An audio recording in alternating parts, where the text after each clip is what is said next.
oppression that we face all across the earth as blacks and Latinos, man, on what's going down. You got World War III around the corner, and our people was worried about stuff that's not even important.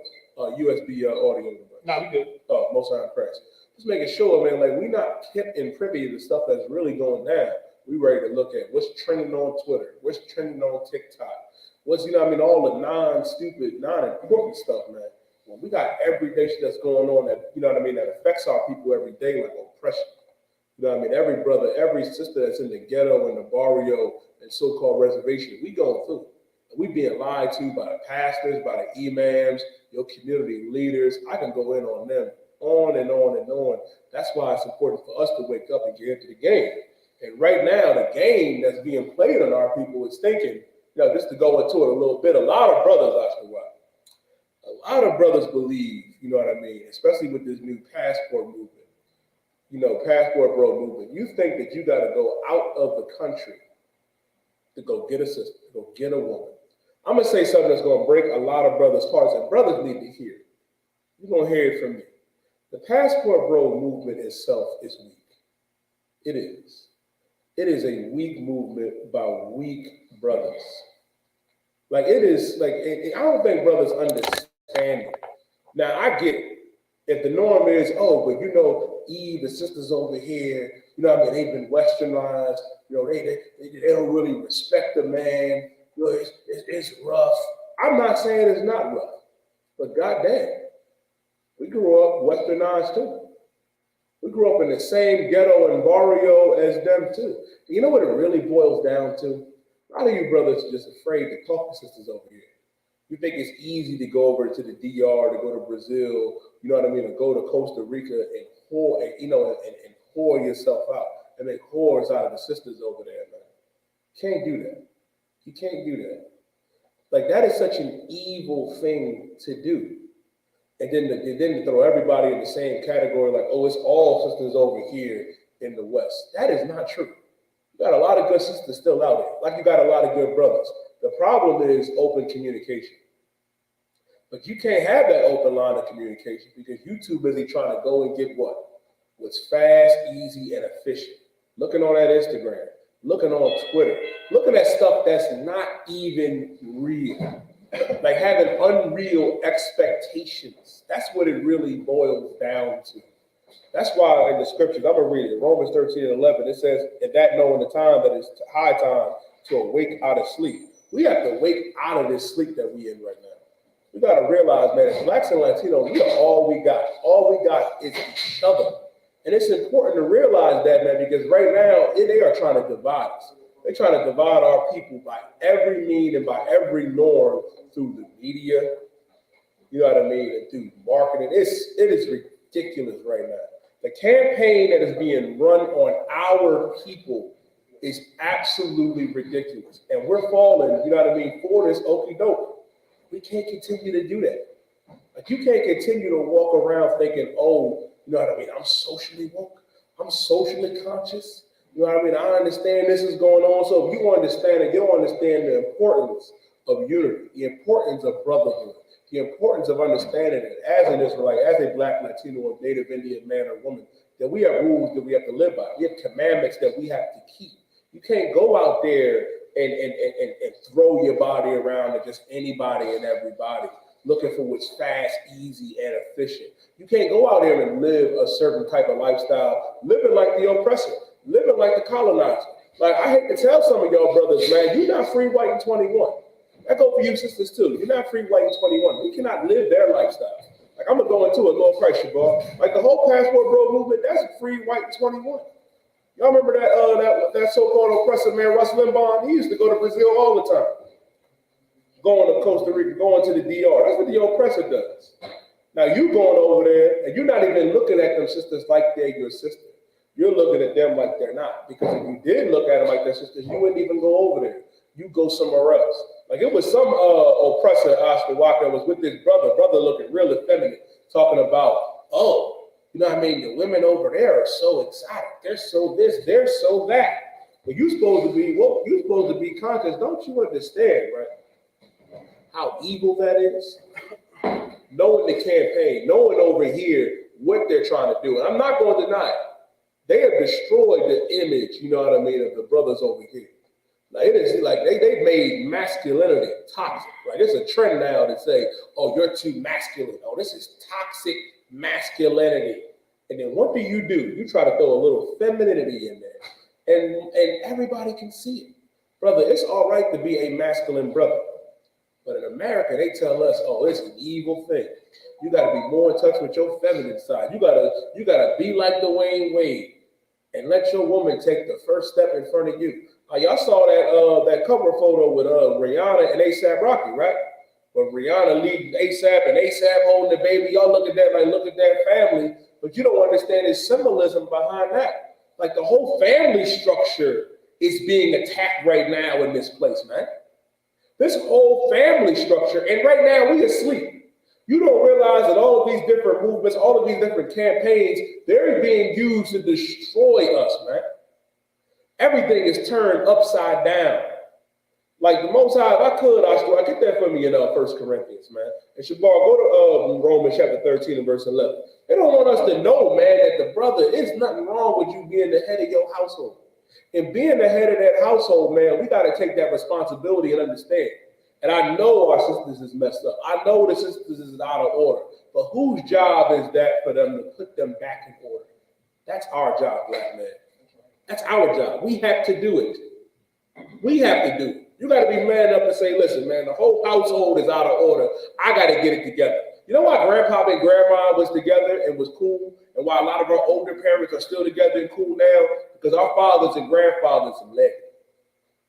We have to do the same thing. There's no exception. There is no exception. Like you got to fight what's being pumped out there. That's why the scripture said we got to, and now was the time to wake out of sleep. We sitting up here in America thinking it's all right to be free, white, and 21, living like the oppressor, not a care in the world, going with every okie doke. You know what I mean? I was watching the NAACP Awards, Shabar, and everybody clapped for Gabrielle Union. Talking about, alternative lifestyle, people are being subjugated and targeted and I'm not saying it don't happen, but it don't happen at the rate that happens to black men. It does not happen at the rate that happens to brothers. Like brothers get persecuted every day for just walking out of the door. Just walking out the door. You can't even be in the crib. And that goes for sisters too. Sisters, you should be more offended than Gabrielle than we are. They ran up in Breonna Taylor's home. The sister was just laying down. She can't even sleep. Sandra Bland kicked her door in, man. Like Vanessa Gillian, beautiful Mexican sister, man. You know what I mean? Mutilated, abused. And then they told her mother that they don't know what happened to her. We are under attack right now. But if you going through the eyes of what the media is showing us, they make it seem like everything is grand. Everything is not grand. Like if you are Black or Latino, you got to wake up and say, yo, man, we are under attack spiritually and physically right now. And who's doing it? These other nations. The oppressor is leading that charge. We don't have enough time in the day for me to battle you or for you to battle me, sis. No. We have to get back in order. We have to get back to the natural order the way God intended it to be. Because if we don't, guess what? Guess what? We're going to continue to be in the situation that we in right now. And how is that working out? How is it working out right now, Isupk? Like there was and this is the history class too. There was a time, right? There was a time, like when we came out of the physical slavery, guess what? We had our own businesses, our own hospitals, schools. So if you want to go back to 1884, like, 1865 is when we were so-called emancipated and free. But if you go up to around 1884 to about 1945, guess what? We had the number one households and marriages, our families stuck together. We had businesses, we had multiple Black Wall Streets. If you leave us alone, especially leave us alone and we do what our God said to do in this Bible, guess what? We will be unstoppable. That's all we got to do. That's all we got to do, Ash, is do what our God said. Do what our King, Yahweh Shah Mashiach, Jesus Christ, do what Christ said to do. And we will be unstoppable as the Lord's people. Go ahead, Ash. If I could, I know we're going to get back on subject in a minute. Mm-hmm. But I just remembered something yesterday, and it ties into what you're saying about the oppression that we're facing. And that leads to the issues that we have with our family. And it just made me think about like a lot of people, they try to be like, the oppressor, he's not that bad. He changed, this, that, and the third. Whole time, the chains of slavery in the past was taken off. Then we went into the prison system the most, and they in there working for 23 cents a day, working real slaves. And then I just remembered, and I got the article up, in Georgia, they just had our Mexican brothers and sisters in real slavery. They had them in actual slavery. Actual slavery. They had our I still about to quote a story right about our Mexican brothers and sisters in Georgia. Had them in actual slavery in Georgia last year in 2022. Like, and then y'all look at us like, oh, y'all niggas, y'all conscious, hotep, we hear what y'all say, y'all Power Ranger ass niggas is crazy. They still got us in slavery. Slavery wasn't abolished. Go to prison. Who's number one in the prison systems? Black people, Latinos. We're number one. We're not even the majority. So how are we the number ones going to prison? It's a system in play to do that. It's a system in play. That's why the scripture is saying here, Romans 13 and 11, and that knowing the time, go ahead, Shabar, take it. Romans chapter 13 and verse 11. Y'all think we just making stuff up. Like we're doing something your pastor is not going to do, what your imam is not going to do. We're going to show you this in the Bible and why it's important to wake up and realize, yo, it's time to wake up and realize what's going on around us, man. Like we are, I hate to say it, we are oppressed and depressed minorities. Right. We are. We're going through it at all fronts. We don't get a break. You don't get a break on the job. You don't get a break at home. You don't even know what a break is. You have no clue. It's just 24-hour oppression. That's all it is. But there's a solution to that. Go ahead, read what you got. Romans chapter 13, verse 11. And that, knowing the time, that now it is high time to awake out of sleep. Now it is time to wake out of sleep. Now is the time to wake up who the enemy is, man.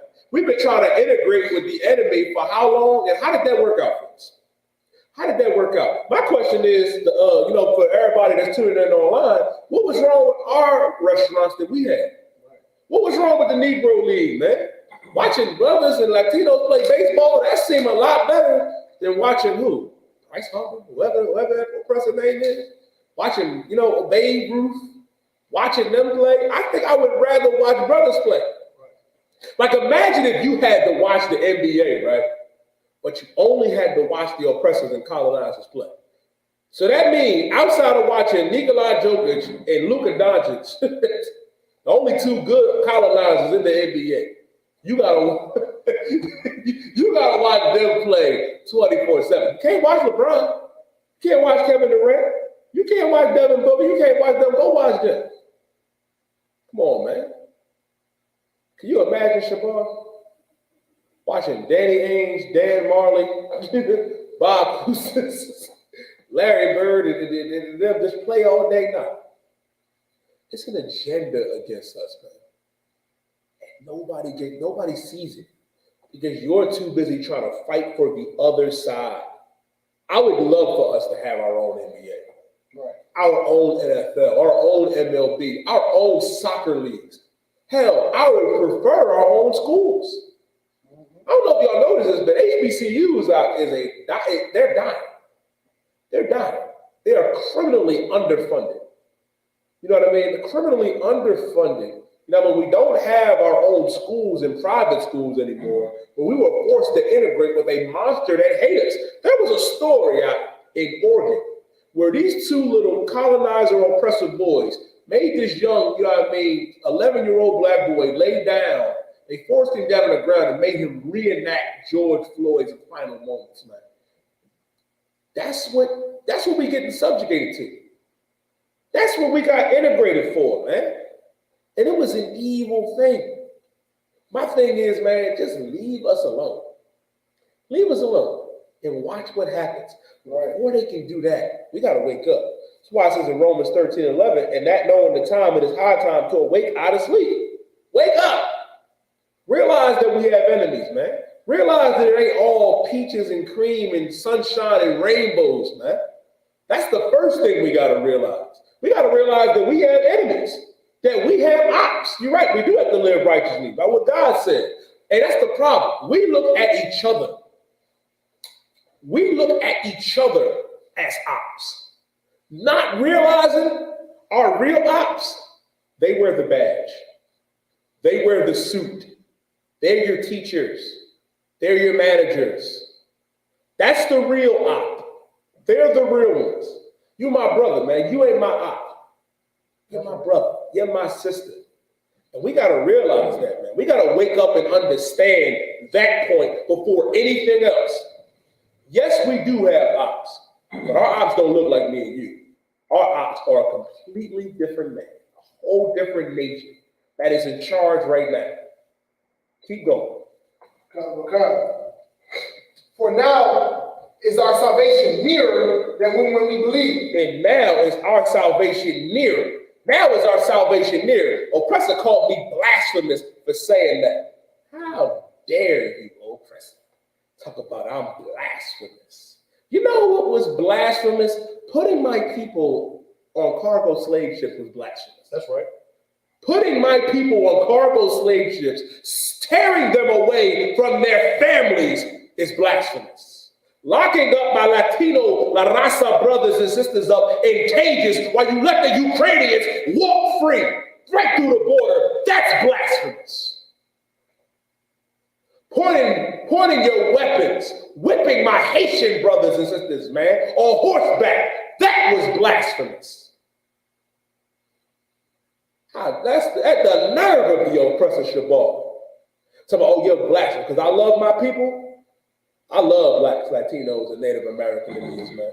I love them so much that we have to correct our people. That's right. We have to get our people on point and let them understand who our enemies is. They're quick to say, oh, you're wrong, you're evil for this.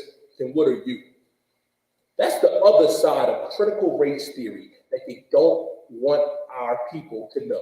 And that's why they don't want to teach it in the curriculum. They don't want to teach that in 1985 in Philadelphia, where we are right now, that in 85 you bombed and firebombed Osage Avenue in West Philadelphia.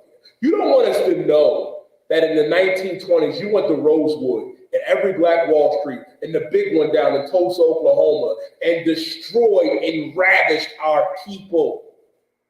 You did that. But I'm blasphemous? No.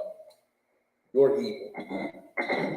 That's why the scriptures say, man, that the oppressor is the devil that the Bible speaks of. And devil just means deceiver, meaning liar. They're deceivers on this earth. They're the liars. They will have us believe that they're the good guy. That the one that stole this land from our First Nation and Native Indian and Seminole Indian brothers and sisters, that they're the good guy. The ones that sick dogs on us, sprayed us down with water hoses, that abused us for over 400 years, they will have us believe that they're the good guy and we're the bad guy. Am I tripping? Right. Am I tripping? No. No. We're not. We're just sick and tired. All we want you to do is leave us alone. Can you not put your knee on my neck, Mr. Oppressor Bill, Walt? I call you Walt, Alfred, Gretchen, Susie. Can you not put your knee on my neck? Can you not firebomb my neighborhoods? Can you not pump drugs and all different type of vices into, the barrio and on the reservation? Can you just leave us alone? That's all. That's all we ask. But no, you got to come. Don't nobody go to you and tell you to forget about 9/11. Right. Don't nobody tell you, to forget about, the stuff that you went through. And you're right about one thing. I am brainwashed because my brain used to be so filthy. My brain was so filthy, Shabar, that I loved the people that hated me. That's right. The people that abused my people. I had to get my brain washed of that nonsense. I had to. And now that my brain is washed, I care about my own. I care about my people. That's why the scriptures are saying we have to wake up out of sleep. For now is our salvation nearer than what we believe. Because guess what? Salvation is only for our people. I'm going to get to you in a second, Shabar. Salvation is not for everybody. Salvation is not for everybody, and I'll prove it to you. You want to know how you know salvation is not for everybody? Imagine you have a woman that is being abused. Imagine going to her and saying, you know, you're going to get salvation from your abuser, but your abuser is going to get salvation too. She would look at you like, what? No. She deserves justice, and her abuser deserves to be punished. That's what needs to happen.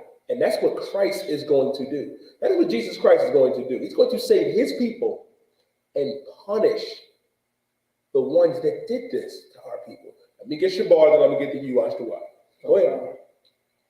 What you going to say, Shabar? Colin, I was going to ask you for, it's on top. Go ahead. Of how, we're falling in love with the so-called Babylon here right now. Mm-hmm. I was asking if I could have a breakdown on Isaiah chapter 13. Mm-hmm. Starting at verse 1, if I can read. Yeah, we'll get to it. Go ahead. Come. Isaiah 13 and verse 1? Come. Yeah, go ahead. Isaiah chapter 13 and verse 1. The burden of Babylon, which Isaiah, the son of Amos, did see. Verse 2. Lift ye up a banner, the high mountain. Exalt the voice unto them. Shake the hand, that they may go into the gates of the nobles. Verse 3. I have commanded my sanctified ones. I have also called my mighty ones for my anger, even them that rejoice in my highness. Verse 4. The noise of a multitude in the mountains, like as of a great people. A multituous noise of the kingdom of the nations gathered together. The Lord of hosts mustereth the host of the battle. Where's your question specifically? Okay, come. I know that this is talking about Babylon now, and how I'm assuming it's talking about what's going to occur. Okay. See, verse 2, when it says, lift up ye a banner, I was assuming that's how we, this Bible, I.S.U.P.K. banner, prophesying against his kingdom. I was just saying, is this here talking about, like, remember how we say our weapons of our warfare are spiritual, not carnal? Is this part what this is saying here? it is, and I'm going to tell you why. You got to understand, too, which is heavy about, this whole chapter and what Isaiah, Jeremiah, and the other prophets saw. The same thing that's going on now happened back then in Babylon, where Ashtawa, get me in Baruch, where it says, I believe it's in Baruch, the 4th chapter, or it might be in 3 and 4. Like, the Lord did not put us in Babylon in captivity to ultimately get rid of us and destroy us. Like, we're being punished for disobeying God's laws, statutes, and commandments. Because we disobeyed the Most High, we went into captivity in Babylon, and with Persia, and then Syria, and with Greece, and with Rome. And now we're still under the Romans now in America. Now, which is heavy about this, man, like when it says, lift up thy banner unto thy high mountain, we do that here in the U.P.K. Like, if you see this, man, like if you see a brother with one of these in this cover, we're fighting that spiritual battle. We're separating ourselves from this place. That's why, which is so heavy, man. Like, if you read in 1 John 2 and verse 15, where it says, love not the world, meaning you're not supposed to love this world. The world meaning age or society. So our people get so caught up in Babylon, you get so caught up in America that you start to live like them. Like, you end up essentially becoming a Gentile. We already broke that down in, in the Zondervan's Compact and Pictorial Bible Dictionary, that we come to live like these other nations. Now, when you see, and here in Isaiah, the Lord is reassuring to us that Babylon is going to be punished for what they have done to our people. Like, these other nations are not getting off scotch-free. Right. As a matter of fact, I was going to go into that tonight too. Shabar, you can hold, get me Proverbs. Give me Proverbs chapter 22 and verse 6. Because what we have to understand, and that's another thing too. We look at all the oppression that we're going through here, and we think, oh man, the oppression's on top, ain't nothing gonna happen. Our God sees everything. That's right. Our God saw y'all put our Latino brothers and sisters, man, in cages and let 500,000 Ukrainians walk through. That's right. Our God saw what you did to our Haitian brothers and sisters, whipping them on horseback. Our God saw the oppression that you did to the so-called Negro here in North and South America. He sees this. He sees it. And our God is going to punish them. So even when you read on down, man, they come from a far country to the end of the heaven. You know what I mean? The weapons of his indignation to destroy the whole land. You got to understand. Like the reason, it's the Lord that did this. The Lord allowed us to get put, you know what I mean, and captured under them because we disobeyed. But the Lord did have something in store for Babylon. You know what happened to Nebuchadnezzar. The Lord smote Nebuchadnezzar and he went mad. Nebuchadnezzar was the king of Babylon. And then Babylon fell. This is also, I broke this down before in Daniel, the 7th chapter. You know what I mean? After Babylon fell, then came the Persians and the Medes with Darius. And then after that, with the Persians and the Medes with Darius, then came Alexander the Greek. And this is also history too, I.S.U.P.K. It's in the Bible. Go study the Bible is an historical book. And this is what Daniel, when he had that vision, man, he saw this. Like he saw, you know, all the thrones getting cast down. He saw, you know what I mean, the fall of Babylon, the fall of the Persians and the Medes, the fall of Greece and Rome, and then the Roman Empire. Like we went from captivity to captivity to captivity. Now we're in our final captivity here in America. And to tell you and to show you how, what was the symbol of Greece? It's an eagle. The symbol of Greece was an eagle. It was on their coins commemorated. What was the symbol of Rome? The eagle. What's the symbol of that sorry team in Philadelphia that lost the Super Bowl? And the symbol of America? The eagle. That's in the Bible too. The Lord, our God, is letting us know where we are and who our enemy is. And we're just so heavy about it, and I'll get it for you. Go ahead, I.S.U.P.K. Somebody asked me a question. They said, so God isn't the God of everybody. No. That's an excellent. No, he is not.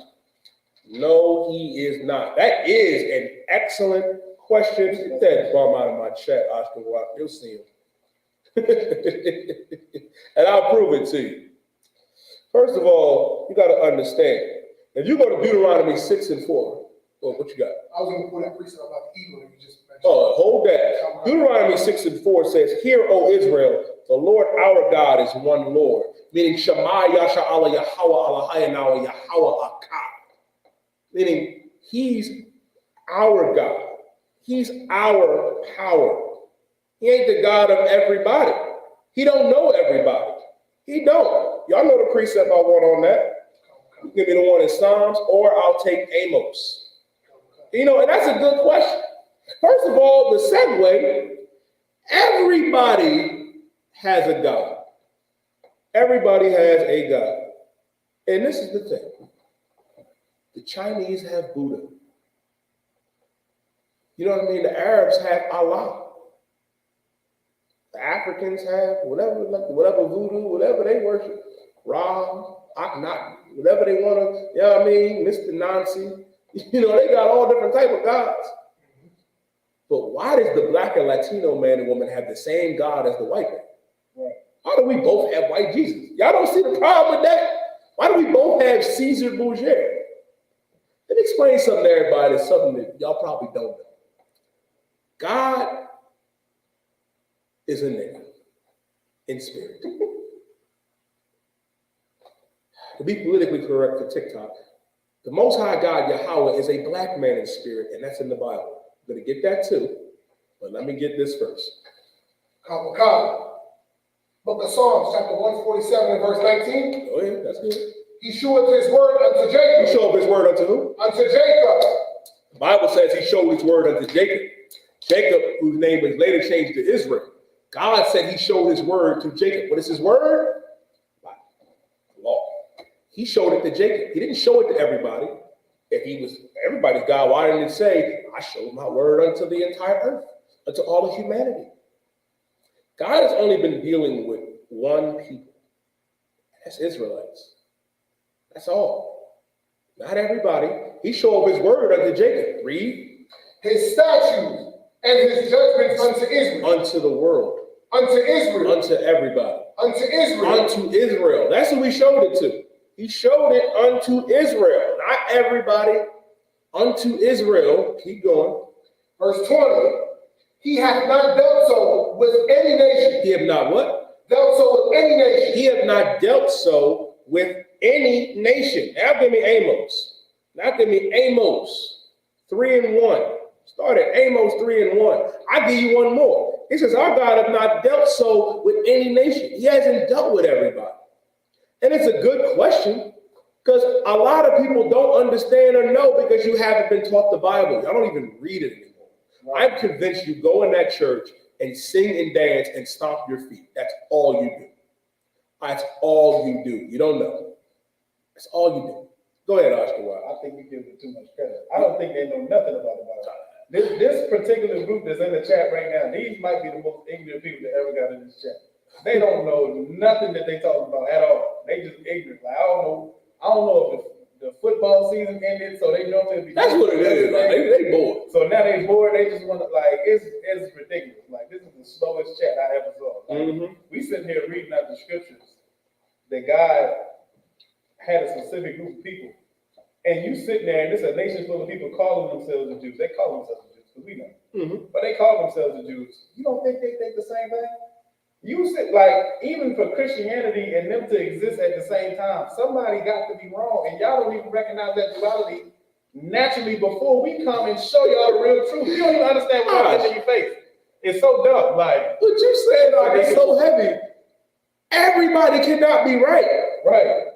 Everybody is not right. Somebody has to be wrong. Go ahead. And the oppressor that calls himself the Jew is calling y'all, what is it, go in? He's calling you go in. Why is he calling all y'all that? You got to ask him why he calling y'all that before you ask us why we saying y'all. They have no Don't talk to them first. Because Yeah. the main ones that's pushing it. It's more them than it is us. Let me tell you something. What's heavy about what you're saying, Aj, if you ask them, they separate. They set up their yeshivas. They're in their own community, separated from everybody. You don't come at them. Right. But you mad at us. You mad at us when they stole this from us. They stole this and been running game on us. Running game. And now you are here like, you telling me God doesn't know everybody? Like we wasn't going to be able to answer. It's an excellent question, but it's something we get all the time. And it's not hard to break down. The Bible, God tells you who he's only dealing with. And it's not my interpretation. It's not my understanding. Let the scripture say it for itself. Read what you got, boy. Amos chapter 3, verse 1. Hear this word that the Lord hath spoken against you, O children of Israel, against the whole family which I brought up from the land of Egypt. Listen, man. The Lord is saying this. Hear ye this word that I've spoken against you, O children of Israel. Meaning the children of Israel, blacks and Latinos and Native American Indians. Meaning only us against the whole family which I brought up from the land of Egypt. Meaning we're the ones that were brought up out of Egypt. And guess what? We've been teaching since 1969, long before there was a Facebook, long before there was a Twitter, long before there was a TikTok. We out there in the streets too. That's the problem. A lot of y'all in the metaverse doing this shit here. That's all you do. We outside too. Some of y'all need to go outside. Some of y'all need to go outside and crack that window open and get some sunlight. Because a lot of y'all keyboard warriors, yeah, it's hilarious to me. We out here every day. And guess what? Guess what? We're going to be outside. We was outside today. We're going to be outside tomorrow. We're going to be outside the day after tomorrow. I pray you understand. And we're going to teach this word. Or you can go into the church and let the oppressor abuse your kids. I mean, rob your mama of the electric bill money that you know you behind on. Come on, man. And you mad at us? We reading the word. We teaching it because we're the only ones authorized to, because we understand it. I'm going to get to you in a second, Alex. Keep reading, Shabbat. Verse 2. You only have I known. You what? You only have I known. You only have I known. God is telling the Israelites, you only have I known. What does that mean? What's the interpretation for that? I was being sarcastic, Shabar, but you could go ahead and take a shot at it. That means I'm only dealing with you. I don't recognize anybody else. I'm only dealing with you. You're the only ones I know. You only have I known. Keep going. Therefore, I will punish you for all your iniquities. Man, listen. Read it again. From the top. Verse 2. Amos chapter 3, verse 2. You only have I known of all the families of the earth. You only have I known of all the families of the earth. Meaning of all the families on the earth, God only knows us. And how do you know that's true? First of all, God is not a mommy. God is not a mommy. God is a dad. God is a father. He's a dad. And guess what? When you break your father's rules, right, you get punished. That's what happened to us. That's what happened to us. We broke our father's rules, man. And our God punished us severely. To go back to what Shabar was saying, our God punished us by putting us in captivity in Babylon. Put us in time out in Babylon. Put us in time out in Persia. Put us in time out in Greece. Put us in time out in Rome. My God, we're in time out in America. Time out's another word for captivity, for slavery. That's what happened. You'll learn to follow my law, statutes, and commandments by going over there and being with them other nations. What your father said, you want to be outside with them knuckleheads? That's what needs to happen to John Moran. John Moran father should have, that's another conversation, Isupk. I don't want to deviate. But that's what your father do. You want to go outside and act that way? Stay outside then. My father, let me tell you something. Made my father rise again. Man, I snuck out one time, Shabar. I snuck out and I came back like 4 or 5 in the morning, me and my cousin. He locked us out. He was like, "Oh, y'all want to be niggas and run the street? Well, you can sleep out in the streets tonight." Right. My mother wanted to let me in. My mother wanted to let us in so bad. My father was like, "No, they got to learn. You're going to be out there in the streets, you're going to be out there." I learned my lesson. When he said, be home at 12. Be home at 12. Why? Because it's important to understand, man. He's only known us. Out of all the families of the earth. The Lord even said that if he would have chose the other nations, they'd be following him right now. These other nations would be keeping the law of God chose them. But he chose us. We stiff-necked. We hard-headed, man. God said don't eat pork. We sitting up here like, why not? And I'll tell you what, the oppressor come along and say, you ain't got to listen to your God. You don't got to listen to your father. Pork is the other white meat. Our God said that the alternative lifestyle was an abomination. The oppressor come up and say, you know what I mean? You can live like that if you want. It's an alternative way of going about your life. That would be like me having my kids, right? Let's say I have my kids, and I let my kids go outside and play. Over, you know what I mean, little Billy's house, little Susie's house. And they see how Billy and Susie talk to their parents. And they say, no, bro, you don't got to listen to your guy. You don't got to listen to your dad. Tell him about himself. Tell him you have rights.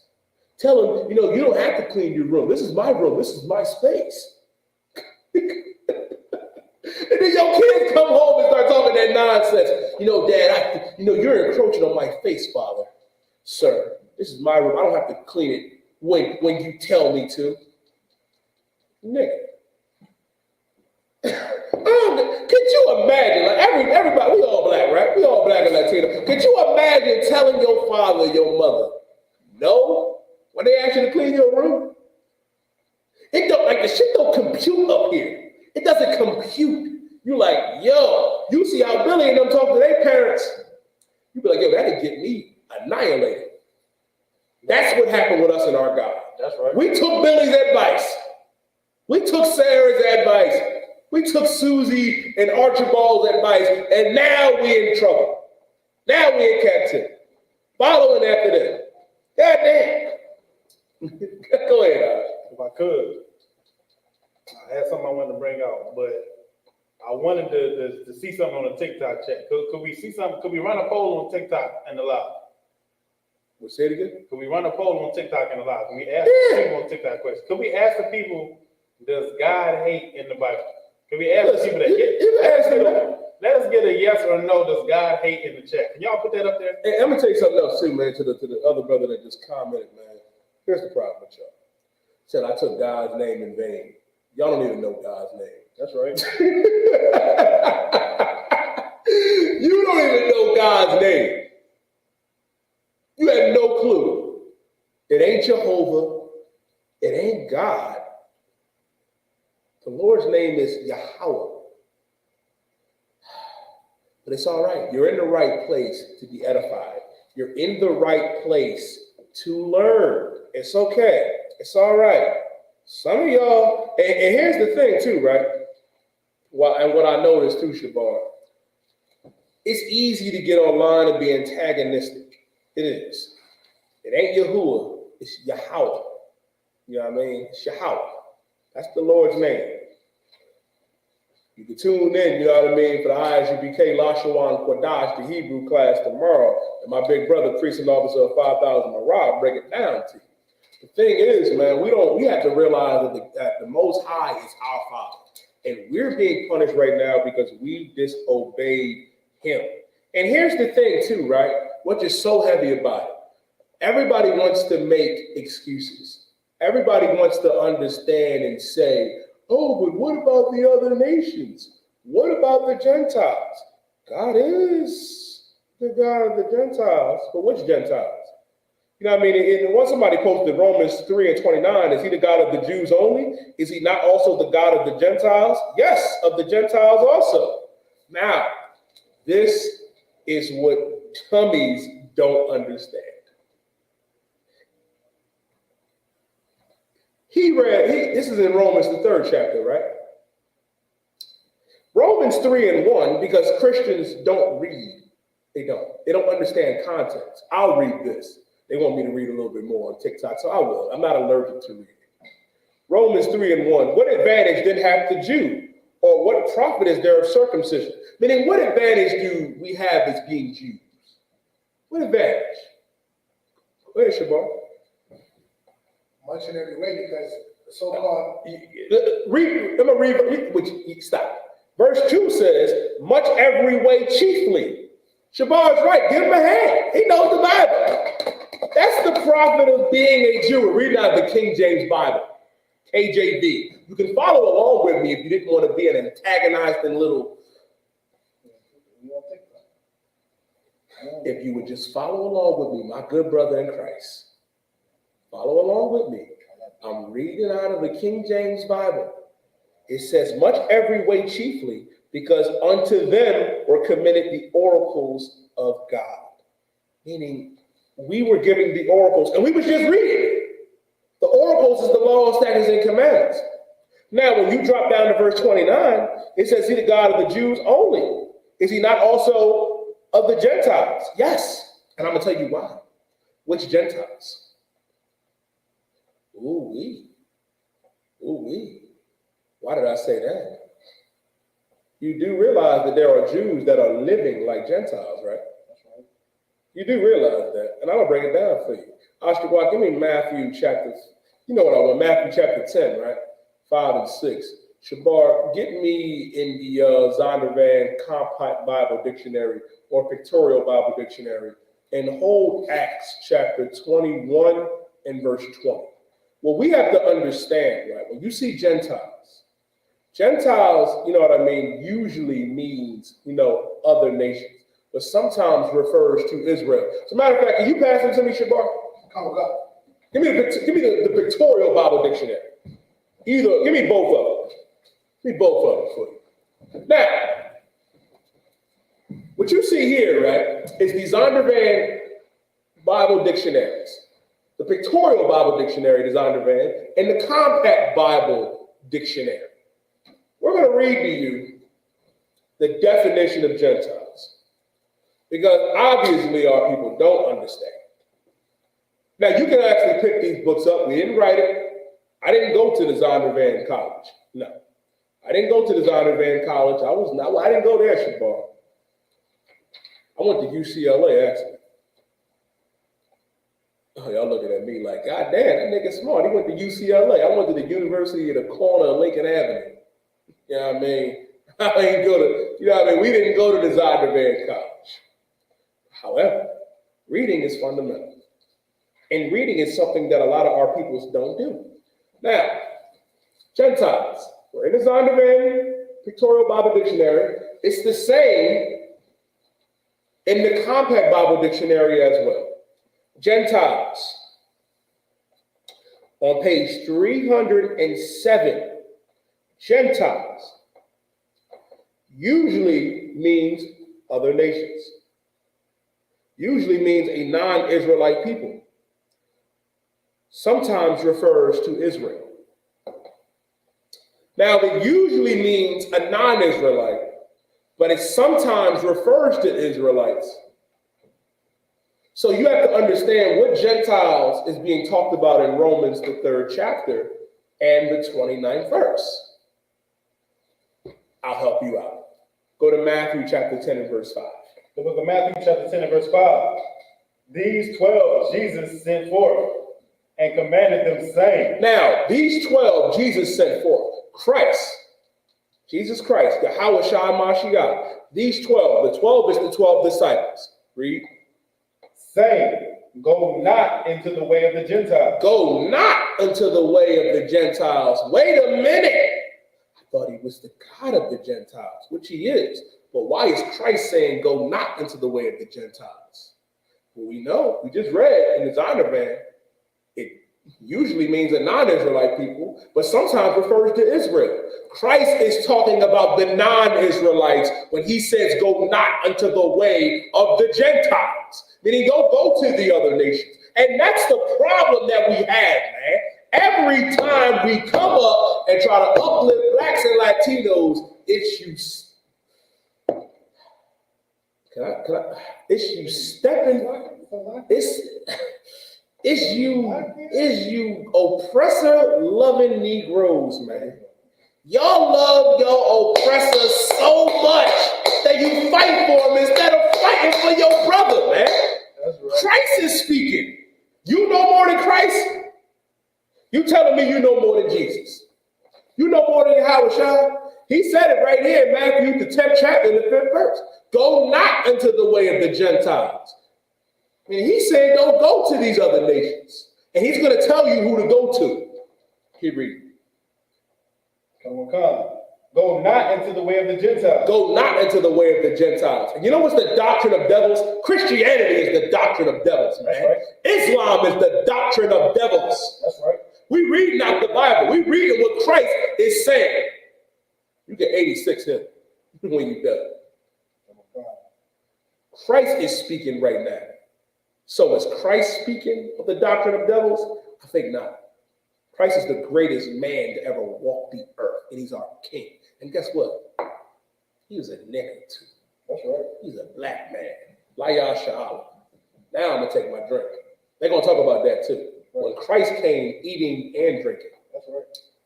Laya Sha'ala and Uncle Nearest, man. Black owned whiskey, man. Keep reading. And into the city of the Samaritans enter ye not. Meaning, if they know Israelites there, don't even go in that city. Not into any city of the Samaritans, enter ye not. Now, Christ is about to tell you who to go to. Who to go to. Who to go, give this word to. Keep going. But go rather to the lost sheep of the house of Israel. Go rather to who? The lost sheep of the house of Israel. Go rather to the lost sheep of the house of Israel, man. We read out of Matthew, the 10th chapter, and the 5th verse through the 7th verse, man. That's what we read out of the King James Bible. Go rather to who? The lost sheep of the house of Israel. Go rather to the lost sheep of the house of Israel. We're the lost sheep of the house of Israel, black man, Latino man. Listen, man, nosotros somos familia una raza. We are the same black man, Latino man, and woman. That's who Christ is commanding us to go to. Go ahead, Ash, and then we're going to get my precept and Acts. If I could, I'm going to my topic. If I could, I had a... Y'all delusional. I'm reading out the Bible. I'm reading what Christ said. You just don't want to hear it. And it ain't for you anyway, oppressor. I don't know why you're here. Like and subscribe. If I could, right? This is the thing, right? This is when you break it down to the simplest form. Sometimes you got to break it down to the simplest form, guys. It's a lie. Go ahead, Ash. When you read the Old Testament from the beginning to the end, the Lord was always willing to get all the people off the earth. Then he changed, and he had a specific group of people, right? Mm-hmm. What did he do to the Egyptians for his people? Ooh. If God loved everybody, imagine all your first What did God do to the Egyptians? We got the Passover coming up. I thought God loved everybody, right? What did God do to the Egyptians? Ooh-wee. Wait a minute. What did God do, you know what I mean, to Ziad? What did God do, you know what I mean, to the oppressor, to the Macedonians? What did God do to the Persians and the Medes and the Babylonians? These other nations is plotting on us, man. That's right. They plotting on us, man. They do. They do. And you sitting up here trying to defend them. Listen, when Christ said it himself in Matthew 10 and verse 5 through 7, but go rather to the lost sheep of the house of Israel. They talking about we misquoting it. We read it straight through. That's right. You just delusional. You can't hear it. But go ahead, Ash. Now, if I could, right? And you gotta think about what type of, like, that's choosing the side. People always act like we can't choose a side, and I got a scripture to break that down, and you gotta think too. Go ahead. Like, what was Egypt? Egypt was like America. It was a mega. Egypt is America. Egypt is spirit. Listen, man, America is spiritually Egypt and Sodom. That's right. It is Babylon. You know what I mean? It is Babylon. It's right. Babylon, Egypt, and Sodom. Right. That's what America is. That's really what it is. What's the precept you got, Ash? Wisdom of Solomon, chapter 18 and verse 5. It says, and when they had determined to slay the babes of the saints, that's talking about in Exodus when they was throwing our babies to the alligators and killing the male children. This is in Egypt. One child being cast forth and saved to reprove them, thou tookest away the multitude of their children and destroyed them altogether in a mighty water. It says, verse 6, of that night were our fathers certified, talking about when we left Egypt, certified afore, that assuredly knowing unto what oaths they had given credence, they might afterwards be of good cheer. It says, verse 7, so of thy people, which means of God's people, was accepted both the salvation of the righteous and the destruction of the enemies. And the salvation of the righteous is talking about us. Because when the Egyptians were casting our babies, you know what I mean, to the crocodiles of the Nile, right. Like how in America, where they would take our black babies and toss them and use them as gator bait. Right. The righteous, which are us, is going to be saved and justified. And the wicked, they're going to be punished. This is an excellent precept, Isupk. This is an excellent precept. And I'm going to get back to you, man, which is so heavy. And I'm not to cut you off, man. Our people need to hear this, man. That's right. This is what they do to our people. You battling me about loving everybody when they don't love us. That's right. You know how we show our love for them? We march, sing We Shall Overcome, have sit-ins. You know how they show their love for us? They beat us. They abuse us.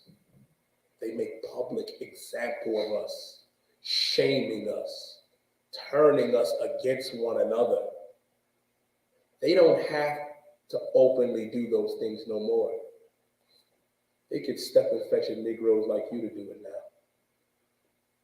That's why we got to wake up out of sleep. You're battling us because we love you. That's right. That's a rough one. And I'll gladly battle you spiritually. Because you need to understand and see what we see. You need to understand that we have enemies. The problem is you put your faith in this place. Like George Floyd, may that brother rise again. Put his faith in this place. And how was he rewarded? With a knee on his neck. Breonna Taylor, EMT, beautiful sister, man. She didn't deserve what happened to her. Monsters did that to her. Monsters that you're fighting for right now. Monsters that you want me to love for what they did to my sister, what they did to our brothers, man. Damn all that. We're going to stand up against this place. Like that precept Shabar posed, brought up, in Isaiah. Our God sees it as well. That's why we stand up against the oppression that we face here, and you do this shit here. While you're doing this, we stand up in these streets, and we stand up and teach these classes so we can prosper, so we can come back to our God. You're wasting time right now on the internet, being a troll. You're wasting time. And guess what? When you become a hashtag, or if something happens to you, like the oppressor does to you, just know we're still going to fight for you because we care about you more than you care about your own. Think about that. Think about that next time you do this. Next time you want to fight on behalf of a people that don't give a damn about us. Right. That is the history of our people, loving those that hate us while hating each other. That's right. Harriet Tubman said, I freed thousands of slaves, but I could have freed thousands more if they only knew they were slaves. That's right. Go ahead, Ash. You got it.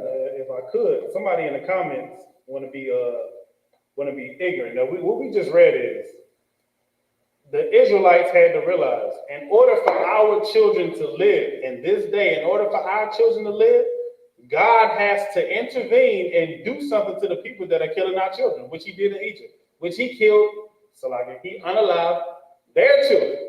That's what happened in Egypt. That's the Bible. That's the whole premise. He destroyed the mega city. It's a dust bowl, and you go up in there, dig up a pharaoh, and put him in the museum now. Like, you just do what you want to do. It's a joke now. Like, it's just something to marvel at. And the Most High did that. So when you ask us, oh, don't the Bible say love one another? It's talking about us loving each other. Moses didn't go push that to the Egyptians. He said, let my people go. When he didn't do it, God put a plague on them now. You understand what I'm saying? You're not understanding the Bible because the people who read you the Bible thought that it was better to rule the world with the Bible than their old religion. They just added their old religion to the Bible. The oppressor is the devil that the Bible speaks of. El hombre blanco es el diablo. He stole the Bible. When he stole it, he started putting in his stuff. That's just like Jesus Christ's birthday in December, during the winter solstice. In the Bible, it says during the Passover. Every year, the Passover come up in the springtime. We're so heavy about it. Passover is the month of Abib, man, and that's coming up in Raleigh, North Carolina. We gonna be in Raleigh, North Carolina for the Lord's Passover, man. April 1st, come down there and see us, man. Down there and celebrate the Lord's Passover. You brought up something heavy, some troll in there talking about, oh, Christ was Middle Eastern. Christ was a black man. That's right. I heard it all before. He was olive colored. Yeah, he was. The black olive. The Bible tells us that Christ is a black man, man. Like, you know what I mean? And which is so heavy about what you're saying, a lot of our people can't receive this because you got your head up the rear end of the oppressor. Right. Up the oppressor. Like if the oppressor got a colonoscopy, he would see your face because you love them so much when you need to love your own. Let me get that last precept in Acts to show you, man, that the Gentiles that were being talked about, like we read in the Zondervan Pictorial Bible Dictionary and Compact Bible Dictionary, by the way, because we are your biblical scholars. We actually research and read. Give me Acts 21 and start at verse 20. Acts 21 and verse 20. Because one of the biggest misconceptions that we were taught is that God loved everybody, and that's not true. Like when you see Gentiles, you got to understand, like we read in Matthew, the 10th chapter and the 5th verse, who's being talked about. So when Christ said in Matthew 10 and 5 through 7, go not into the way of the Gentiles, he's talking about not going to the other nations, but go rather to the lost sheep of the house of Israel. It's in the King James Bible, Matthew chapter 10 and verse 5 through 7. Now, when you read in scriptures like John 7 and 35, who will he go to when everybody came amongst themselves? The Israelites talking about, where will Christ go? We won't be able to follow him. Will we go amongst the dispersed and teach the Gentiles? Those Gentiles is Israelites. Those Gentiles are the ones that are being spoken about in Romans chapter 3 and verse 29, where he said he's the God of the Gentiles also. And I'm going to give you the precept to prove that those Gentiles are Israelites. Read Acts 21 and verse 20. Acts chapter 21, verse 20. And when they heard it, they glorified the Lord. When they heard it, they glorified the Lord, man. Meaning when the people heard this, they glorified the Most High. Keep going. Come. Thou seest, brother, how many... Thou seest, brother. Paul is out here, you know what I mean, in Jerusalem. He's like, man, y'all see, brother. He's talking to his people, man. Because Paul is an Israelite of the tribe of Benjamin, man. He's talking to his own people. He ain't talking to everybody. Keep going. How many thousands of Jews there are which believe? Which believe. How many thousand Jews wish, you know what I mean, they believe? I.S.U.P.K, give me Romans chapter 10 and verse 1. Keep going. You said Romans? Romans 10 and 1. And they are all zealous of the law. How many thousand Jews which believe, man? Which are zealous of the law. I mean, Paul is talking to Jews, he's talking to his own people, man. How many thousand Jews which believe are zealous of the law? Because Christ didn't do away with the law. Christ actually enhanced it. Christ said in Matthew 5 and verse 17, you can look these scriptures up if you want to follow along with us. Think not that I've come to destroy the law or the prophets. I've not come to destroy, but to fulfill, meaning to show us how it's done. Paul said, look how many of our people, look how many Jews are zealous of the law, man. It's a beautiful thing seeing our people zealous and wanting to get back to the Most High, man. Keep going. Verse 21. And they are informed of thee. They are informed of thee, meaning they understand something. Keep reading. That thou teachest all the Jews. That thou teachest all the what? All the Jews. That thou teachest all the what? All the Jews. That thou teachest all the Jews. Teach all those blacks, Latinos, and Native Americans, because we are the Jews of antiquity. Teach all the Jews, read. Which are among the Gentiles. Which are among who? Among the Gentiles. Which are among who? Among the Gentiles. The Jews are among who? Among the Gentiles. The Gentiles being talked about as Jews living like Gentiles, man. All the Jews that are among the Gentiles. If you read James chapter 1, James, a greeting to all the 12 tribes scattered abroad. The 12 tribes of Israel were scattered abroad. Meaning back then, man, if you was in Jerusalem and you weren't from Jerusalem, you weren't from Judea, we looked at you like you was a Gentile, man. We're like, this nigga ain't of my nation. Now let me tell you in nigga terms, he ain't from my block. He ain't from my sect. He ain't from my hood. It makes sense now, don't it? Right. Makes sense now, doesn't it? We're those people. We make knowledge practical. We do. So before you come in there, just remember, we're going to answer your questions. We're going to break them down. We would step to you like, yo, man, you ain't from Jerusalem. You ain't grow up in Jerusalem, man. You ain't grow up around here. You a Gentile. They did that with Cornelius, man. Cornelius was an Israelite man that was in, the Roman army. He was a part of the Italian band. They'll tell you, oh, he was in the Italian band. He must have been a white man. So every black and Latino man and woman in the Marine Corps, they're white. See how dumb that sounds? That's you. That's you. Meaning we were living like Gentiles. We were among them. And we among them still. You got Jews living like Gentiles today. If you're not keeping God's laws, statutes, and commandments, man, guess what? You consider a Gentile. That's right. But in reality, he's still the God of you. Even though you're living like a Gentile, you're still an Israelite. You're still the chosen people of God, man. I pray you understand that.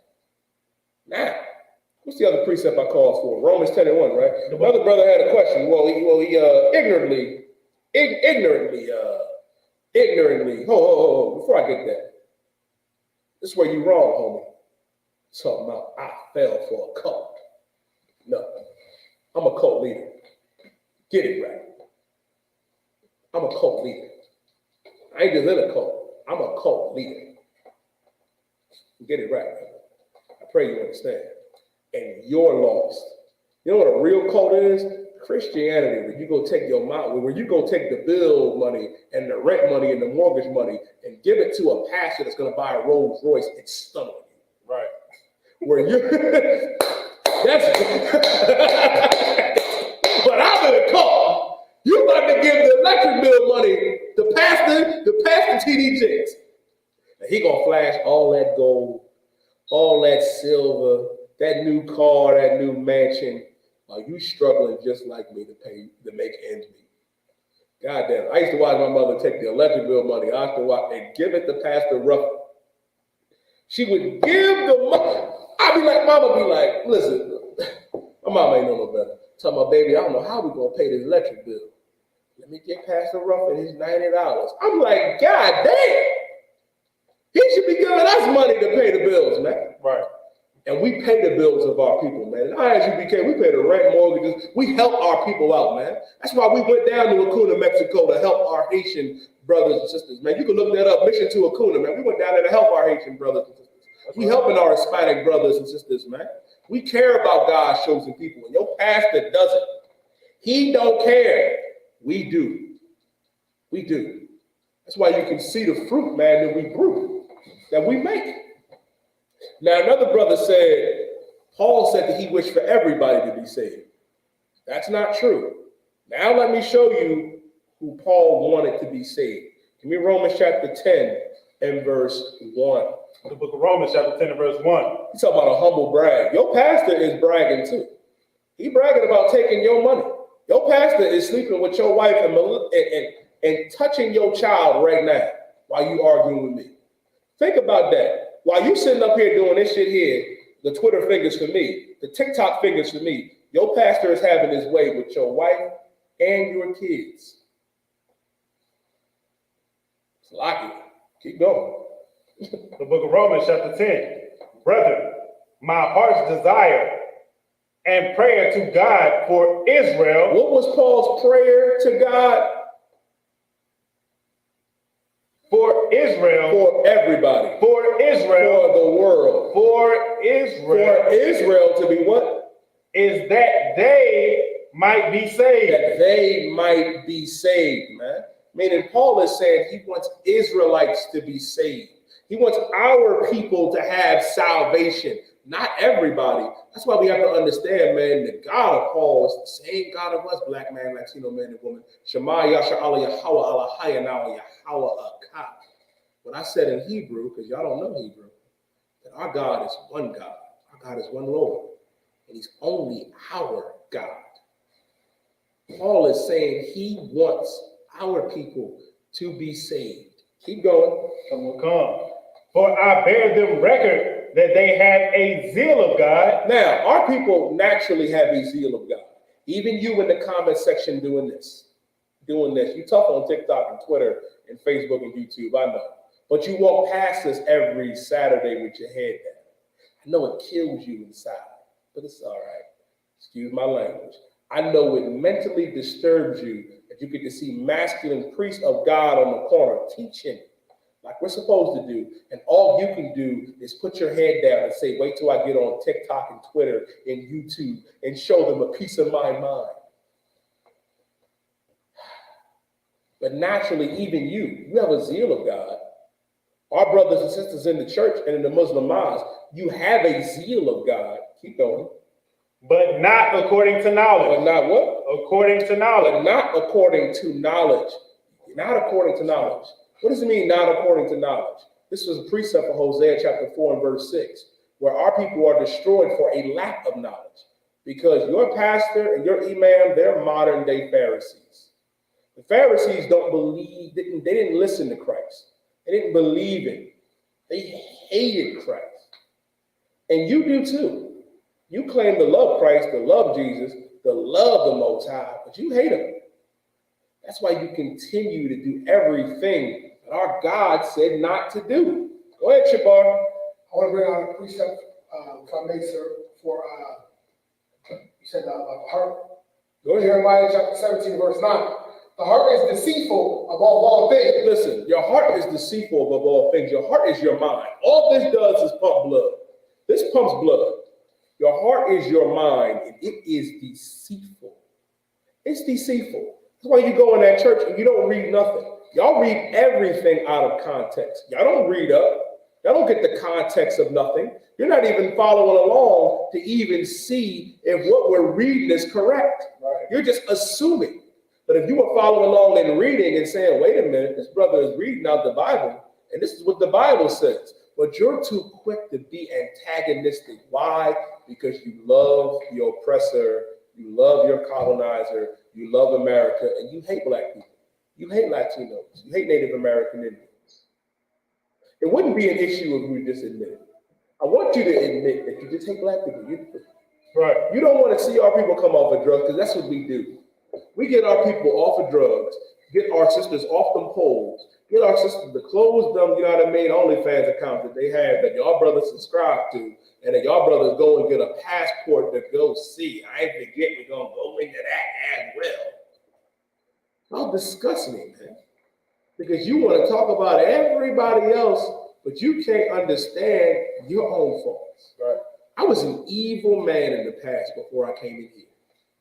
The man I was before, oh boy, he had to go. That's why when Christ said, but you got to let that old man die and become that new man, become that new woman, you got to let America go. You got to let America, the drugs, the weed, the violence. Like, we stopped gang violence. You know how many brothers is in here, man, that was in the streets? I mean, really in the streets. Not playing like John Morant, or not playing like a lot of y'all on the internet do. Turn our lives around, man, proving that it's possible. Proving that it's possible. But you can't see that because you have to be an enemy to our own people. You're no different than them young brothers out there that are misguided, that are calling each other ops. Because you see me as your op. I don't see you as my op, as my enemy. I just see you as a misguided, uneducated brother and sister, and it's my job to teach you. It's not personal. I'm doing my job as a priest. We're doing our jobs as priests because we're the watchmen. We're the ones that have to watch over our people and warn them. Shabar brought up a precept in Isaiah. You know what Isaiah did? He warned our people. You know what Jeremiah did? He warned our people. You know what John did? He warned our people. You know what Christ did? Taught our people and warned our people the things to come. And do we listen? No. We got to learn the hard way. It's fine. You just need a little bit more pain to realize who our enemies are. And that's what's so important about this history class, man. About this history class is this, that we learn our history here so we don't repeat the mistakes that we made. Y'all making the same mistake over and over and over again. You look at me like I'm the enemy, but looking at the oppressor like he's your savior. Oh, man, that's a rough one. Go ahead, Shabar. I just want to back you up on your point as to why I.S.U.P.K is the home of the truth, because we're teaching Genesis to Revelation, and in John chapter 3, verse 3, it says, Jesus, Yahushua the Hebrew, answered and said unto him, Verily, verily, I say unto thee, except a man be born again, he cannot see the kingdom of heaven. Woo! If you don't let that old man go, like you said, you're not doing it. Give Shabar a hand, man. That's a heavy precept. The Christians don't understand that. You got to be born again. You got to realize, man. You have to realize that old you has to go. Christ did not die so you could continue to live an alternative lifestyle. Christ didn't die so you can continue to love the oppressor and hate your brother. No. Christ died so we can change. Right. Christ gave up his life. Our King gave up his life so we can have a second chance at life. Hearken on that before you come up in here speaking, nonsense. Understand that. You know what else Christ didn't die for? To go into my topic. The Bible says the Jews were black. Jeremiah 14 and verse 2. Understand this. Understand this, man, as the Lord shows the people. Christ did not die so y'all brothers could go get a passport and then go halfway across the earth to get a woman. Now I'm about to go into my topic. This is for you brothers out there, because it's been a hot topic. Passport bros. Y'all brothers, my misguided brothers, let me tell you something. If I could just talk about y'all for a second. Think about how hard it is to go and get your passport. You paying $160, $200 if you want to expedite it. To go halfway across the earth, to go to the Dominican Republic, to go to Brazil. Now understand, our Latino and Native Indian brothers and sisters are our family. They are family. They are our brothers and sisters. But you're not looking at them like brothers and sisters. You're looking at them like an escape. You're looking at them the way the oppressor looks at them, the way Russ Limbaugh looks at them, the way these other oppressors that go to those islands and abuse them look at them. Why? Because in reality, you don't have no game. You don't. Like, you're paying $200 to go trick. Am I lying as to why? You paying $200 to go trick. Like, Shabar, where do we do that? Like, y'all brothers ain't no different, man, than them brothers that get real fed up and sick and then go get the oppressor's daughter. It's also against what our God teaches, man. It's also what against our God teaches. Because to give you a little backdrop on it, they'll tell you that, oh, we're brothers that's going out traveling, we're tired. Now, I mean, the sisters here have been colonized, been westernized. We're about to go get a traditional woman. Okay. You claiming to go get a traditional woman from Brazil, from the DR, from Puerto Rico, from Cuba. But here's the problem. You don't go over there and get a lawyer. You brothers ain't over there going to go get an accountant or go get a sister that got a career. You're going to get a poor sister that's destroyed. So when you go over there and you flash those Benjamins, and you flash that money, you have an easy target. You're a predator. You're a predator. And then you try to mask it and then try to demonize sisters over here, like, oh, they've been westernized, they don't listen. And I'm not putting that on all sisters. Are our sisters messed up right now? Yes. But brothers, we messed up too. And the solution is not flying halfway across the earth because you don't have no game and don't know how to talk to a sister. You know what I'm saying, Shabar? Like, you don't understand it, man. Like, what the fuck do I look like?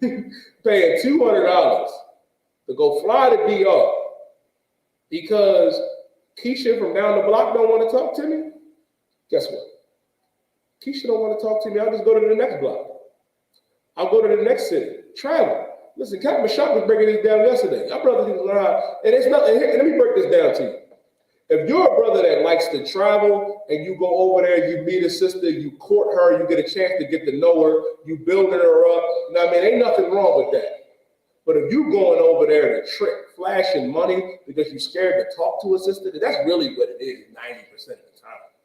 A lot of you brothers don't got no game, or how the kids say on TikTok, you have no riz. Y'all think riz is going up there to some poor sister, you know what I mean, in the DR, Puerto Rico, you know what I mean, talking about, oh, he got riz, and all he did was walk up and smile and say, I'm an American, I got a few $100. You're tricking. You're tricking. That's what it is. You paying for it. And but y'all gotta realize, man, Eve is Eve. A sister is going, listen, it's gonna be issues with it. All women, you know what I mean, you're gonna have issues. You're gonna have, you know what I mean, times where you actually got to do something called communicate. You're gonna actually have to talk things out and understand. And the problem is you don't want to court no more. You think it's easy to go halfway across the world, you know what I mean, because you're afraid to talk to us, to get to know it. And listen, and there's another thing too, man, with that. Give me Tobit chapter 4 and verse 12. And which is so sad about it, Ashtawa, which is so sad about it. Like brothers get caught up, you know, in that mythos that, oh, I'm about to go get a traditional one. When all you're doing is perpetuating the same nonsense that the oppressor did. You're going over there to get a sister that is poor and downtrodden, that is destroyed. We have Black and Latino women over here that are suffering, over here that are trying to make it. You going halfway across the earth. You're not doing, you know what I mean, that sister no good over here. You're not doing them no favors. Like our family structure is all types of messed up right now. That's right. All types of messed up where you feel as though the easy way out is me getting on a plane and going to Brazil or going to Colombia. Instead of facing that problem head on as a man and realize that as a man, because the Lord set up this order. And give me, somebody can give me, you can give me that too in 1 Corinthians 11 and verse 3, man. In 1 Corinthians chapter 11 and verse 3 says this. I'll paraphrase, you know, you can get it from me, Oscar. It's going to go over the family structure. And that's the real problem. Like you don't have strong brothers and strong sisters, you know what I mean, and even strong sisters. You don't have that. Because if you look at our parents and our grandparents and how they were raised and how they came up, it's very different to how things are now because of social media, what they're pumping on the TV, and you fall for it. You fall for the same okie doke every time, and not realizing our family structure is under attack, where they're telling sisters, oh, you know what I mean, you're better than that, brother. You make more, you should be the head of household. But let me tell you something. A lot of sisters don't even respect a brother that they can bully. That they, you know what I mean? Like if a sister has to leave you, if you let her take the way, she's not going to respect you. Brother, don't matter how much more money than she makes than you, you still have to lead her. You still have to give up your life for her and that family. I pray you understand that. God said that. But your solution, brother, is getting on a plane and going somewhere else instead of tackling the problem head on. We're here to fix the problem, to fix the solution. And I know y'all don't want to hear it, man. They probably heartbroken after what I'm even saying this. You got to man up, brother. Right. Put on your strength. Put back on that masculinity. Like I'm so sick and tired of hearing about it's toxic masculinity. Toxic masculinity saves lives. And I'm gonna tell you why. And when I say toxic masculinity, I'm not talking about brothers that abuse women physically or mentally. I'm not talking about that. They're trying to say masculinity is toxic because they want that femininity to rule. They want that woman to be on the forefront, but that's not her role. Right. Her role is not to be out there. She's not a soldier. She's not. They're not built like that. We are. And we have to realize that and step back up to that plate and do what we have to do, what we was put here to do. But instead, you'll rather take the easy way out and say, nah, man, I ain't got to deal with her smart ass mouth. I'm going to go to Puerto Rico. I'm going to go to Dominican Republic. I'm going to go to Colombia. And you know what's going to happen after a while when you deal with her and bring her over here? She's going to have a smart mouth too. Right. It's just easier to hear because she got a smart mouth in Spanish or Portuguese or in French with that French Creole or that patois. She still got a smart mouth. You know what she's waiting for? She's waiting for you to righteously put her in her place, to righteously check her. Sisters love that. Facts. They may not act like it, but they love it. Sisters love, women love when a man put them in their place. Tell her no. Tell her no. That right there is already hard, I.S.U.P.K. I'm coming to you in a second. Then when she come up there and tell you, you know what I mean, talking about this, that, and the third, like, I'm playing the game. I'll talk to you in a minute. It's all right. We want to go eat here. We ain't doing that. There ain't none of that. And when you check her and put her in her place, guess what? She's going to love and respect you more. Women don't respect men that they can check and put in their place. I pray you understand that. Because you know what they end up doing? They end up hating you. And then they go look for a brother that they deem as toxic masculine. If I lie, I go ahead. If I could, right? I always tell people this. A lot of brothers, the problem is that I think our problem is we don't recognize we Americanized too, or we Westernized too. So we don't learn how to put our women in the correct, and when I say place, I don't mean it like that, in their correct spirit and in their correct dealing with them. We don't know that they want that. So like you're saying, so a brother be talking to a sister, and he assuming that because she a woman, she nice, I should give her these choices and let her do this and let her do that. But really what she wants you to do is come in, sweep her off her feet, take control, tell her not to do this and not to do that. Women are not innocent. Women do things and they know that they need correction and they need help. When you walk into their life and you don't offer them any resistance to the things that they want to do, where you let them destroy themselves and do certain things, after a while, they're going to get away from you and go find a man who tells them what to do. And he's probably, like you said, going to be the toxic brother. You wondering why she over there with the Wayne now, you know what I'm saying, why she in the hood is because you tell her, listen, sit down and be quiet. Then hold this and be quiet. You understand what I'm saying? Stop. Hey, change your clothes. I don't like that outfit. Like when he stopped telling her, and she loves it. She over there listening to him. You was over there being nice, buying her flowers and stuff. She needed correction, and you was over there trying to be her friend when she needs you to be her damn leader and superhero. She needs you stand in front and block the way.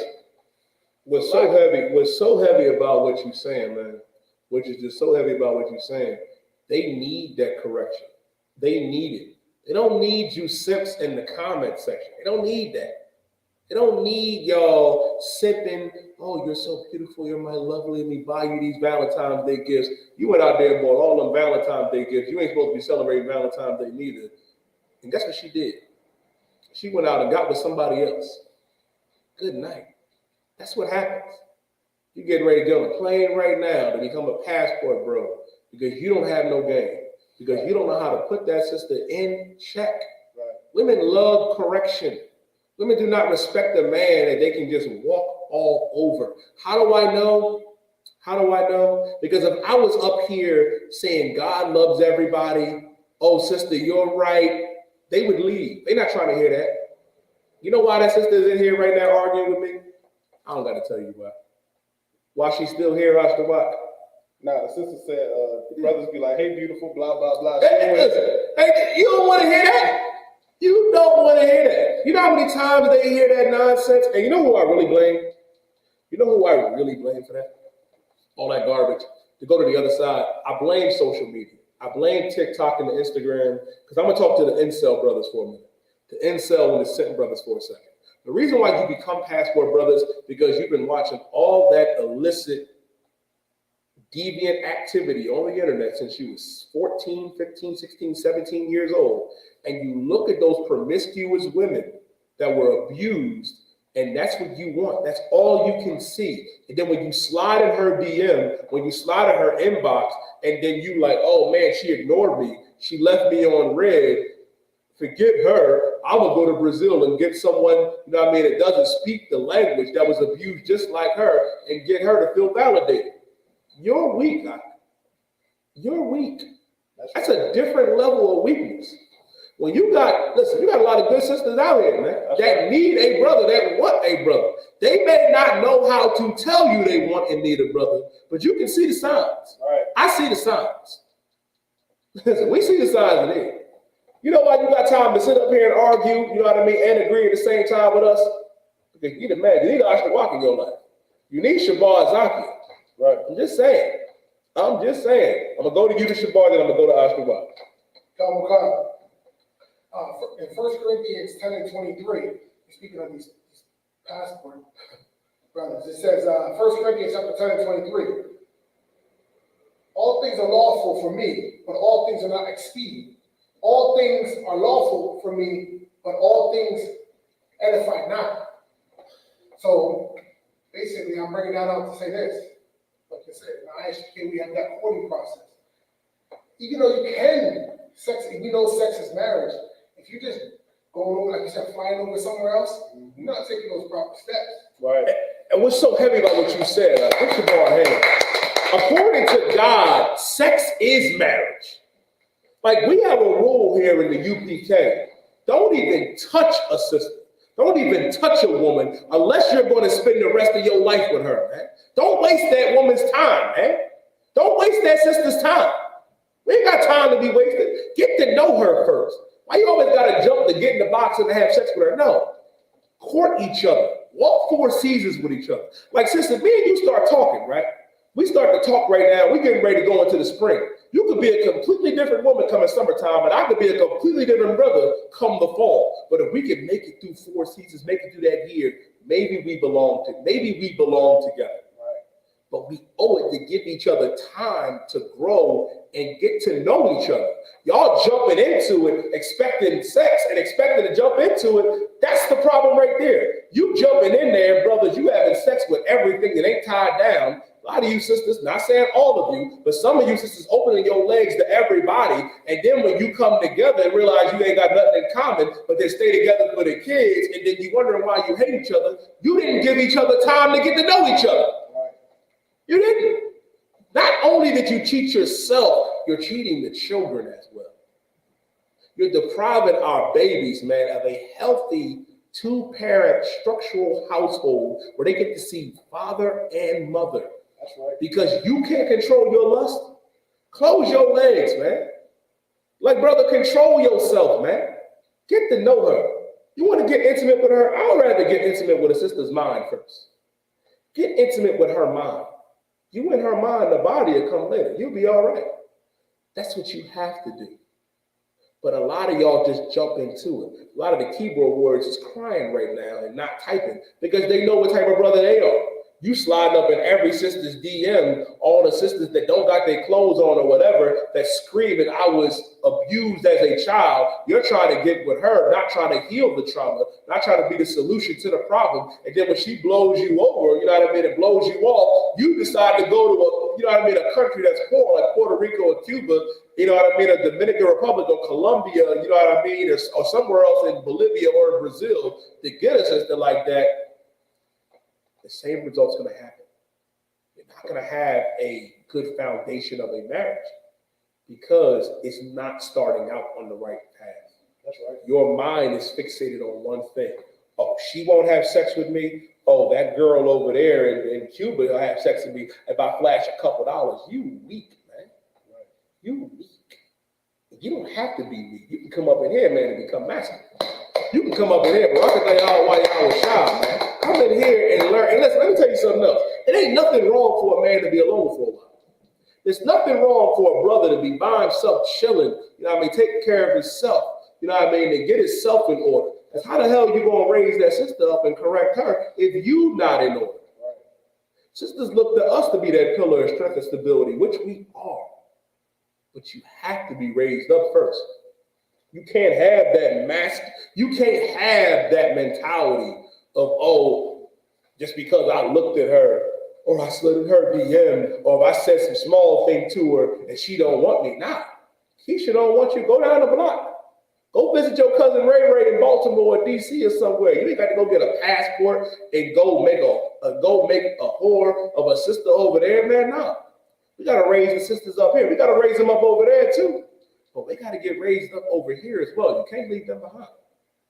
So I'm saying you got a lot of good sisters out here and a lot of good brothers, and I don't want you to fall into that trap, you know, into every small little trend and think, oh, this is popular. Oh, I don't got to deal with the ignorance of this sister down the block. Oh, all I got to do is just go get on a plane. Nah, bro, don't be weak. Don't be weak. The sister's supposed to put up resistance. She's supposed to put up a fight. She needs to understand that you're going to be there for her, right? That you're going to protect her. That you are going to be that man that's going to be willing to lay your life down on the line for her and the household. And for you simp and incel brothers out there that believe in all the other garbage, y'all the type that'll wake up in the middle of the night and say, baby, I heard something. Can you go downstairs and see what that noise was? Who's creeping through the window? She don't respect you. She's not going to respect you. Money ain't the problem. Where your status is not the problem. It all boils down to one thing. Are you that nigga or not? We all that nigga in the UPK. I pray you understand that. I pray you understand. That's why the Lord said this. Give me Tobit chapter 4 and verse 12. Did you want to say something, Master Watt? I did. Go ahead. If I could, right? All things like Christ said, you are of your father the devil, man. And where this whole passport movement come from, man?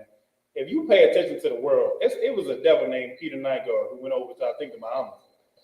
And he was over there doing all types of things with poor children and underage women and bringing them over there. And this is the thing, right? The passport bros is just the little brother of that. You know what I'm saying? I seen a documentary out where they over in the Dominican Republic. And the oppressor goes over there and pays the brothers that's there at the sport to go kidnap people's children to give to him. To deal with in a manner to abuse them like that. And you look at Thailand. Thailand export is Muay Thai and prostitution. You understand what I'm saying? So you look at all these people just getting these passports and going over to this. It's really just sex tourism, man. And really you just taking advantage of some poor sister, man, or some poor brother. A brother that's not even a homosexual, but because he's like not even into that type of lifestyle, he's not even into that type of lifestyle, but you a grown man and he's poor. So he's going to do what he has to do to survive, to feed his family, to feed himself. You understand what I'm saying? That's just like Manny Pacquiao learning how to box. He said, listen, my father ate my dog and I left the house. So lucky. He got up out of there. So it's like you got to think of the condition that they in. Like even when I try to watch that show 90 Day Fiance, they went out there to one of them sisters, man, in South America, and her roof was leaking. The rose wasn't paid. And I'm like, she's just a pretty girl in a poor place to where her best chance of getting out of her situation is for some man to see her online and take advantage of the fact that she's pretty and then try to take her from out of there. And she has to listen to them. She has to comply. That's the only reason why she's doing it. She don't really have, she's making herself like you to survive. She don't really want to do it. You understand what I'm saying? And that's wrong, man. If you want to bring somebody up and help somebody out, do it without having to lay down with them or bribe them into a relationship where they really just trying to survive. And that's so heavy. And what you saying, I give Oscar Walker a hand. What's so heavy about what Oscar Walker is saying and so hypocritical in the passport bros, you argue and saying, oh, sisters don't understand me. Sisters demean me. They too controlling. They doing this, they doing that. You about to go do something similar to what the oppressor do to some poor sister in the DR, to some poor sister in Puerto Rico who's living in real hell right now when they ain't got power. You know what I mean? Where the water not even clean. You want to go abuse her because you don't know how to talk to sisters over here? You gotta be stronger than that, brother. That's why we saying it's a weak movement, man. Like you got sisters over here that are suffering. You know how many women, you know how many black women are struggling over here in America, man? That are struggling to survive. How many strong sisters is over here, man, that's taking care, that got to raise the kids, you know what I mean, doing it by themselves, you know what I mean, working 2-3 jobs, trying to go to school. And you're going to abandon her to go make a whore out of sisters over there? You a wicked brother, man, and you weak. That's right. And for you brothers out there, you got to be stronger than that, man. You got to be stronger than that. You can't just abandon the sisters over here, man, because they got a little lip. Eve got lip, period. Eve is going to, you know what I mean, come at you a certain type of way. They going to be aggressive. They supposed to be like that. And all women are like that to an extent. You're going to have problems. It's not going to be sunshine and rainbows everywhere, man. I'm trying to tell you something. I'm trying to explain it to you best way I can. That's why, man, we thank the Most High for the U.P.K. Now, let me get that precept, Shabar. Let me Tobit chapter 4 and verse 12. Come. Keep going. Tobit chapter 4 and verse 12. Yeah, Tobit 4 and 12. Come. The book of Tobit, chapter 4, verse 12. Beware of all whoredom, my son, and chiefly take a wife of the seed of thy father. Said, beware of all whoredom, my son. You mean to beware of all whoredom. You doing the same thing that the oppressor does, man. You doing the same thing. You going over there, you know what I mean, making whores out of our sisters, and you're not looking at them like they're our sisters. You looking at them as objects like the oppressor is, man.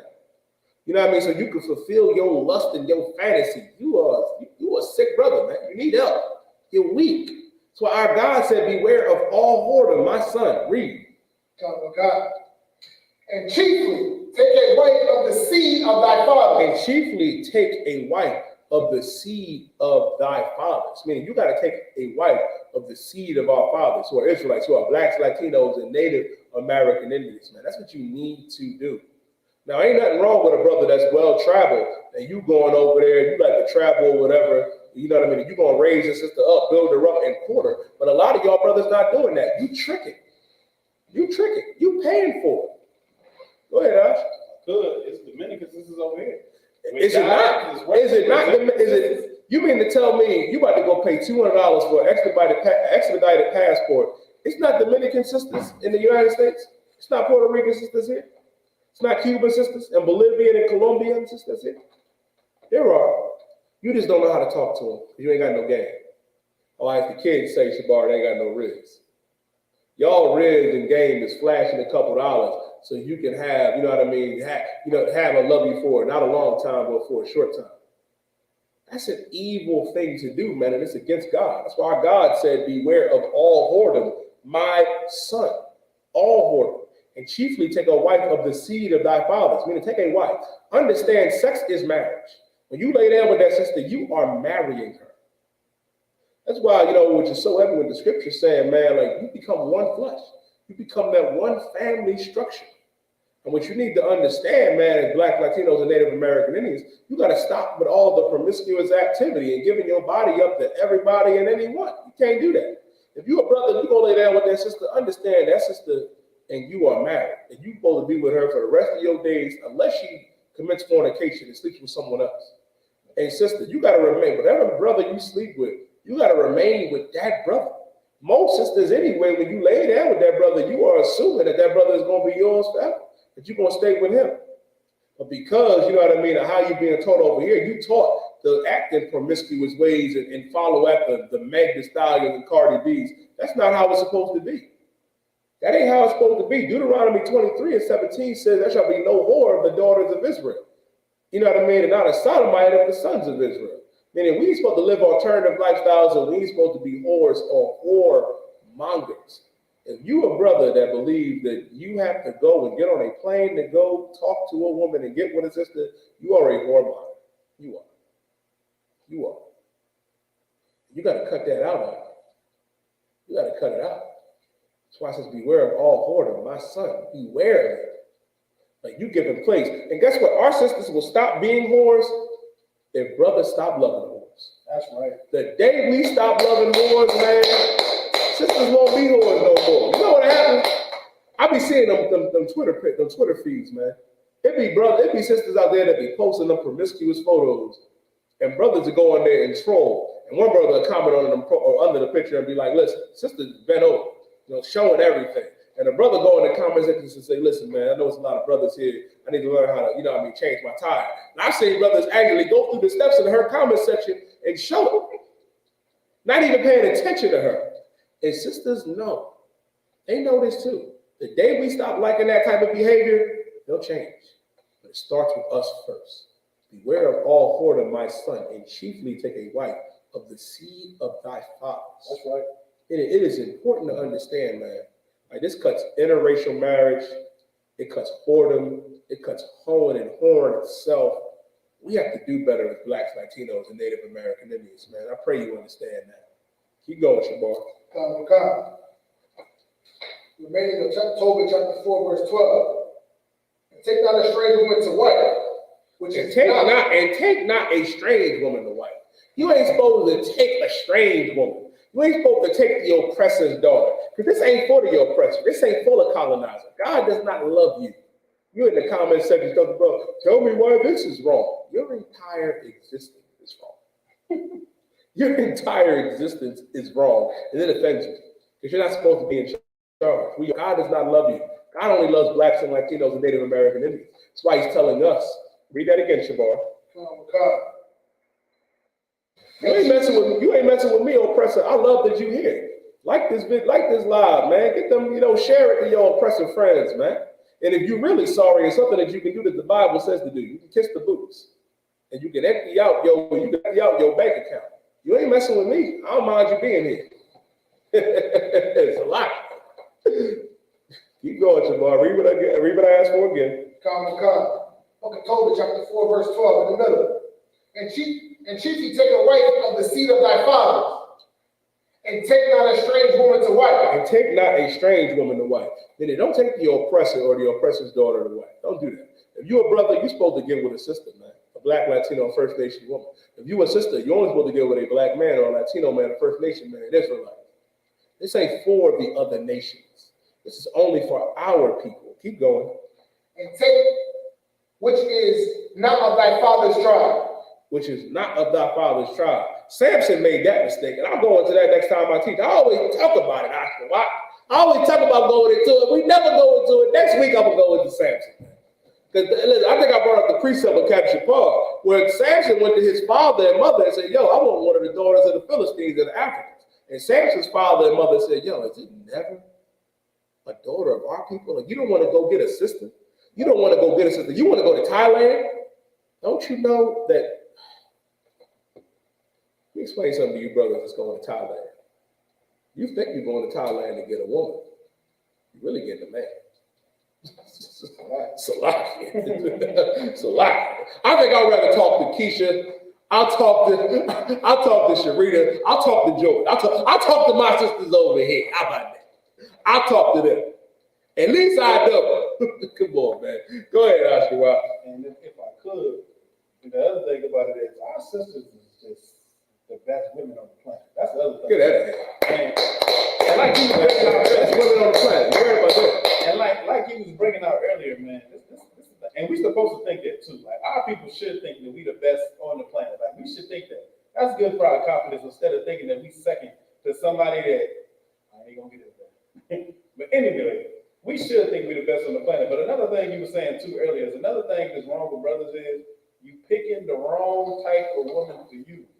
If the woman, like the Bible says, give your daughter to a man to understand. And if you're a father and you know your daughter is in your house, like it's a clip of a brother. He said, listen, my daughters, they don't respect men and they got smart mouths. I don't know if you're ready for that. Certain women, you can't handle them, but it's other women that are beautiful that you just don't see because they got their clothes on and they doing something else that's more powerful. You got to go find that sister. You got to go find the sister for you. You can't just all pick that you want to talk to Meg Thee Stallion and you want to pick Cardi B and talk to them. No, they need Offset and they need brothers like Cardi and, brothers that's masculine and do certain things that they into with their lifestyle. You trying to make a housewife out of a woman that does not want to be a housewife. That's the other thing. But there's plenty of sisters that absolutely want to be housewives. Watch the walk and say, you know how many sisters out here that would literally give themselves up to have the opportunity to be a wife. To be a wife. to have children, to have a family. You're overlooking her because you want what Instagram and Twitter and and the YouTube is promoting. It's a lot of beautiful sisters out here that don't gotta show their body to the earth to prove that they're beautiful. That no, you don't have to bear it all. There's nothing left up to the imagination no more, Shapar. There is nothing left for the imagination anymore because you want a certain type. That certain type ain't for you. You gotta go get a good sister, brother. I pray you understand that. If I could, we're running close on that time. Let me get one more scripture. It's enough on that Shabbat for a while. Let me close out with 1 Peter chapter 2 and verse 9. 1 Peter 2 and 9. The book of 1 Peter chapter 2 and verse 9. 1 Peter chapter 2 and verse 9. Keep going. But ye are a chosen generation. We are a chosen generation, meaning this. We are the chosen generation. As Blacks, Latinos, and Native American Indians, man, we are that chosen generation. We are the ones that are chosen. We're the ones that the Lord picked. Not everybody. The Lord didn't pick the oppressor that's doing this right now on the keyboard. The Lord didn't pick you. That oppressor that's doing this right here, he's a passport bro too. He's the one that goes to Thailand, that goes to Korea, goes to all those places because he can't even talk to his own woman.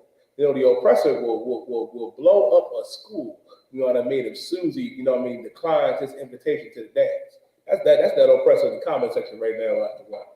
We're the generation that's chosen as Blacks, Latinos, and Native American Indians. We're the ones that got to come out the sleep, and get ourselves together and come back into this truth and keep these laws, statutes, and commandments. We're the ones that the Lord chose. Keep going. A royal priesthood. A royal priesthood, man. Listen, man, your pastor and your imam is not a priest. They're not priests. The real priests and prophets of God are here in the I.S.U.P.K. under command of GEN.YAHANNA. Keep going. And holy nation. And holy nation. And separate nation. Holy meaning separate from the oppressor. Understand this. Holy meaning separate. We are a separate people, man. Separate from the oppressor, separate from, the Asians, the Africans.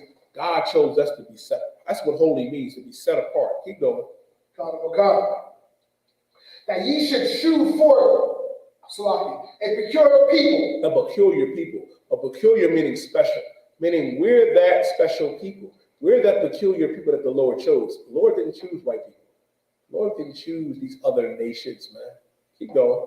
That ye should shew forth the praises of him who hath called you out of the darkness into his marvelous light. Called out of the darkness into his marvelous light. Meaning we're the ones that are being called out of the darkness of this world, man.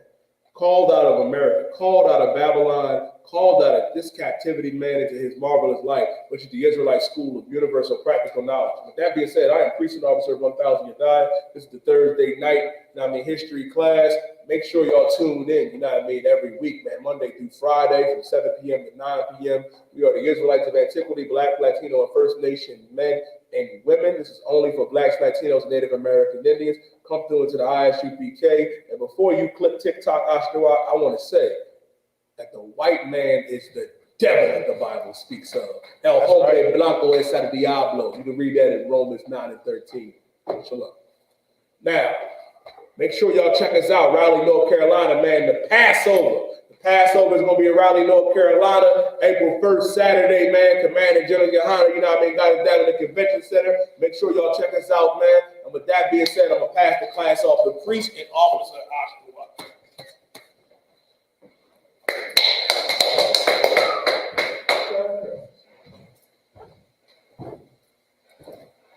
These are I.S.U.P.K. security announcements. We the I.S.U.P.K. It's like keep going. Yeah, keep going. We the I.S.U.P.K. So at 1 West 125th Street, Harlem, New York. Move new brother and sister. When the new brother and sister come to the school, they're all in for 6 months. They're to be saluted only. They are here to share themselves in the world. They need transportation so you can arrange it after 6 months. If a brother or sister has an interest in a particular person, he or she must get permission from the head to speak to a brother or sister. There's another 6 months in which the brother and sister will court each other. After this 6-month period, the brother and sister will get permission from the head to marry. Tithes is a commandment. You can find this in the book of Numbers, chapter 18, verse 21. I know both Malachi, chapter 3, verse 8 through 10, means simply Hebrew, Ma'asha, 10% of every penny of any increase the Lord gives you, give to the teacher. Priest fund is a free will offer to priests, not mandatory. Whatsoever amount you would like. Upcoming holy convocations, we got the, I believe, the Feast of Purim coming. This Sunday, It will be Sunday and Monday of March. You can find us in the book of Esther, chapter 9, verse 20 to 31. My cooperative, those who go in the hallway, if any brother wants to be a trooper in the school, still wearing all black, boot shirt, headband, and scarf. With that being said, admire them between the stand. And of Israel, we will give one courtesy salute. And of Israel, the Shabbat, Madam, Barak, Yahweh, that's my time. Class is dismissed.